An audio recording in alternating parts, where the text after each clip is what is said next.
había quedado Sergio dando vuelta, digo, todo este sistema de propuesta apunta finalmente a vender las acciones del Fondo de Sustentabilidad, ese fondo que de algún modo garantiza, como vos decías, poder pagar a los jubilados en el marco de los aumentos permanentes, ¿no? Por la ley de movilidad jubilatoria, que es una cifra muy importante, o va a haber que liquidarlos. Bueno, habría que hacer una historia, obviamente no hay todo tiempo para esto. El Fondo de Garantía de Sustentabilidad fue creado antes de noviembre del 2008. En noviembre del 2008, recordemos, se restatizó la administración de los fondos de jubilaciones y pensiones. El Fondo de Garantía de Sustentabilidad eran fondos excedentes que tenía la ANSES para atender cuestiones de problemas del ciclo y para atender las emergencias de cualquier cuestión que se le presentase al presupuesto de ANSES. Cuando se estatizan la administración de las FJP, se incorpora todo el fondo que administraban las FJP, que recordemos no era propiedad de las FJP, sino de los trabajadores y trabajadoras activas y de los jubilados. Administraba. Entonces se pasa al ANSES. Se pasa con algo que a mí nunca me gustó cómo fue el procedimiento. O sea, se debiera haber pasado con la misma característica, para que lo administre ANSES. Sin embargo, pasó a formar patrimonio del ANSES. ¿Por qué? Porque si seguía la administración, lo que estamos discutiendo ahora ni habría que discutirlo porque nadie lo podría tocar, a pesar de la ley del Congreso, ¿no? Que lo administre la ANSES y no sea patrimonio, esta cosa de que, bueno, es patrimonio de todos los argentinos, ¿cómo sería eso? Digamos, claro, ¿medio confusa esa figura? No, uno podría plantearlo así. En realidad toda esa plata es ahorro que los aportantes activos, sí, o los que actualmente están jubilados, que aportaron anteriormente, otorgaron o le dieron las FJP para que administren. Y en realidad son fondos del ANSES. Lo que ocurre es que en el medio eso generó un desfinanciamiento inmenso para el Estado, y ese desfinanciamiento, como consecuencia de la reforma previsional, hizo que el Estado le tenga que pedir plata a un conjunto de actores de la sociedad local o extranjera, entre ellas las FJP. Entonces el fondo, en realidad, es la deuda inexistente que tuvo que tomar el Estado Nacional para cubrir el agujero que le dejó la reforma previsional, ¿no? O sea, eso es un barullo bastante hermano. Entonces, ahora, lo real es que dentro de ese fondo, que mide más o menos 740.000 millones de pesos, un montón de ceros, hay cerca de 90.000, 85.000 y fracción, 82.000, 83.000 según que son de las empresas. Que son acciones que el ANSES tiene en parte de las empresas. Por ejemplo, el Banco Macro, que creo que cerca del 30% de las acciones del Banco Macro pertenecen al Fondo de Garantía de Sustentabilidad, una participación en las telefónicas, en algunas acerías, inclusive en papel prensa, etc. El Grupo Clarín. Exactamente, con lo cual esas acciones en algunos casos otorgan el derecho de participar de los directorios, por supuesto que en condiciones de minoría. Pero es importante tener un directorio ahí en el lugar donde se toma la decisión. Claro, y la pregunta es, bueno, ¿cómo se vendería eso? Porque eso es muy dulce, digamos, a mucha gente le puede interesar a Carlos Slim tener, por ejemplo, del Grupo Claro, tener participación en alguna otra telefónica y comprar las acciones de las telefónicas que están en poder de ANSES, por lo tanto, es un botín de guerra. Sí, porque además a esa empresa le va muy bien. Por supuesto. Y digo... Pero es un fondo por única vez, o sea, esa es la suma, con lo cual se puede atender una obligación por única vez, no una obligación rescalonada en el tiempo, que se haya prometido se va a cancelar en 3 años, 4, 5. Claro, es como decir, tengo una deuda que voy a pagar en una cantidad de cuotas y resulta que vendo algo... Vendés el auto para pagar eso, pero después no tenés más el auto, entonces no tenés otros autos para vender, para seguir atendiendo las cuotas siguen. Exactamente. Y las cuotas siguen.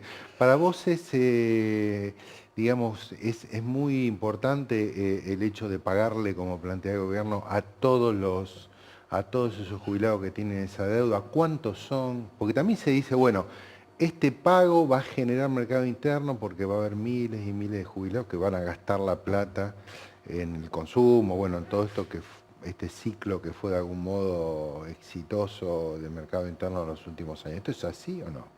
Mira, yo digo que está todo demasiado articulado, mezclado y armonizado, un problema con el otro, por lo tanto no se puede resolver de una sola vez. Lo que sí uno tiene que decir es que la deuda esta es difícil de estimarla, nadie tiene toda la información para saber exactamente a cuánto asciende la deuda, sí lo único referido al tema de las sentencias firmes y las que están en trámite, pero respecto de las diferencias, de los reclamos, de los no reclamos, hay que verlo.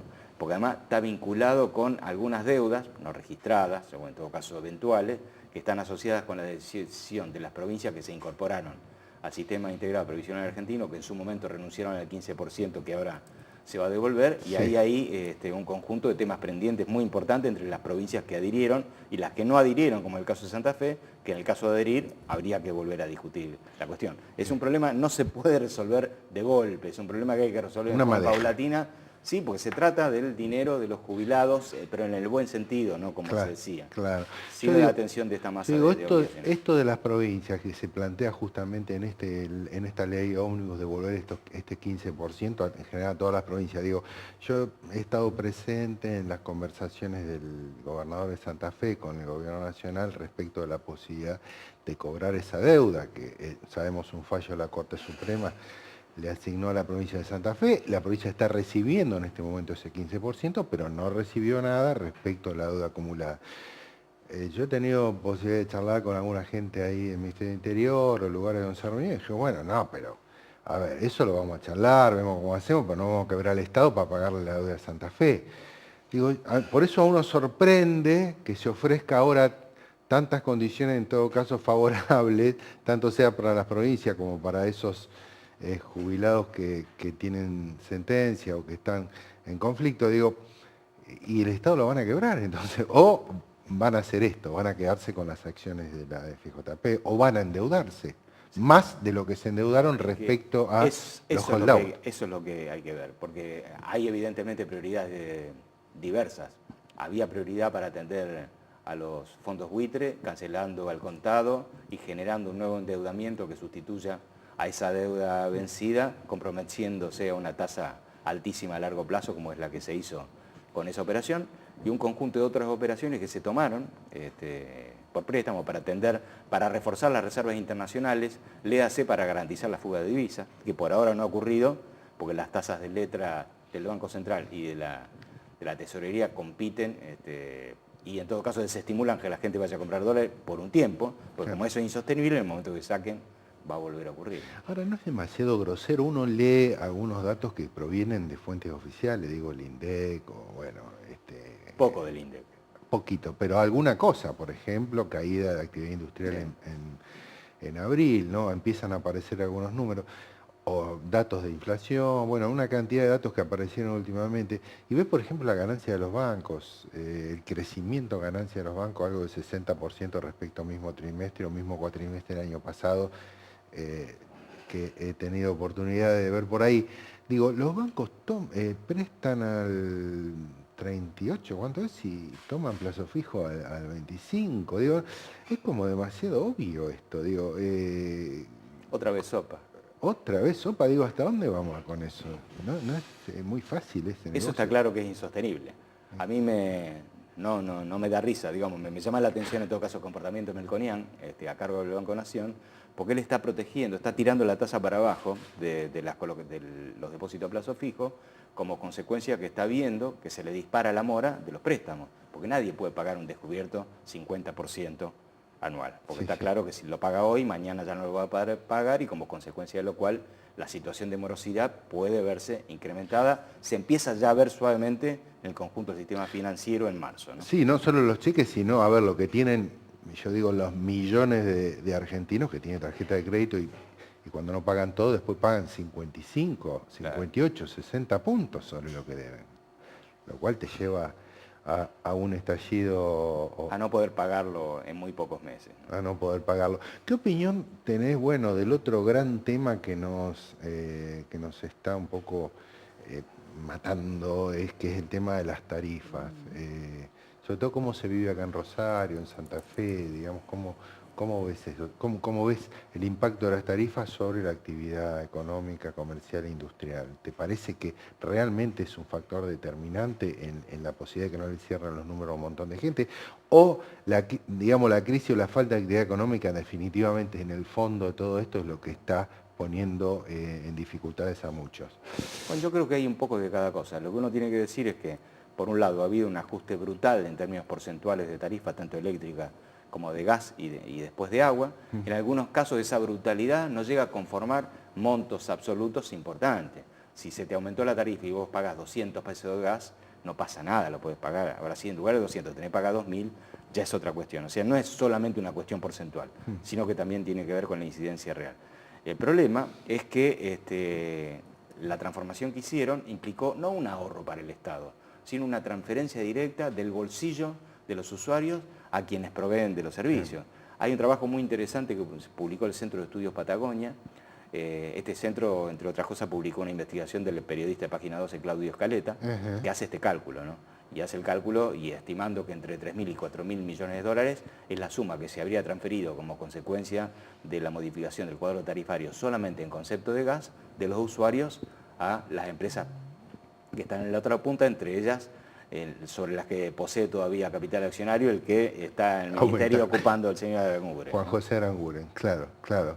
Y volviendo al principio, ya para terminar, vos decías los pilares discursivos, los pilares conceptuales sobre que este gobierno impugnaba la etapa anterior y decía que había que modificar. Uno era el tema de que las empresas o que la Argentina tenga algo así como competitividad, que eso estaba... estaba en crisis. ¿Qué hay con eso? Digamos? Bueno, porque ahí hay un concepto, que es un problema, un concepto que atrasa como 200 años, un poquito más de 200 años. ¿Cuál es? Que si las empresas ganan más, entonces van a invertir. Y la inversión no tiene nada que ver con la ganancia, la inversión tiene que ver con la expectativa de poder vender lo que producen o lo que comercializan. Es decir, si vos tenés la certeza de que el mercado es más grande o que podés capturar un poco más de mercado, invertís. Si no, no invertís. Ganes más, no ganes menos. Por lo tanto, y la idea de que modificando la situación de la matriz de costo y generando una mayor ganancia va a generar mayor inversión, está probado que no es así, porque está probado exactamente lo contrario. Pero el tema es que ellos están convencidos, aparentemente, que otorgando mayor rentabilidad va a haber mayor inversión. Y los resultados tangibles dicen exactamente lo contrario. No aparece esa situación, digo, porque es un discurso muy reiterado. Bueno, para que vengan las inversiones hay que facilitarle las cosas. Sumemos conceptos. Se devaluó la moneda, se eliminaron derechos de exportación o se bajaron sensiblemente las tasas, se abrió la importación, se bajó el salario. O sea, un conjunto de situaciones que generaron un aumento de la ganancia para las empresas. No a todas por igual, obviamente, porque hay diferencia intraempresarialmente, las pequeñas una cosa, las medianas otra, las grandes otra. Ahora, el aumento de la ganancia no generó una lluvia de inversiones por parte de esa misma empresa. Están utilizando la ganancia para otra cosa o parándose ahí arriba viendo qué va a pasar con los mercados. Si los mercados siguen deprimidos como hasta ahora, como consecuencia de la política, está claro que no va a haber inversión. La inversión solamente existe cuando hay certeza de que se va a poder vender más. Si no, no se invierte. Facturar más. Si no... Bueno, un gusto. Gracias, como siempre. Gracias.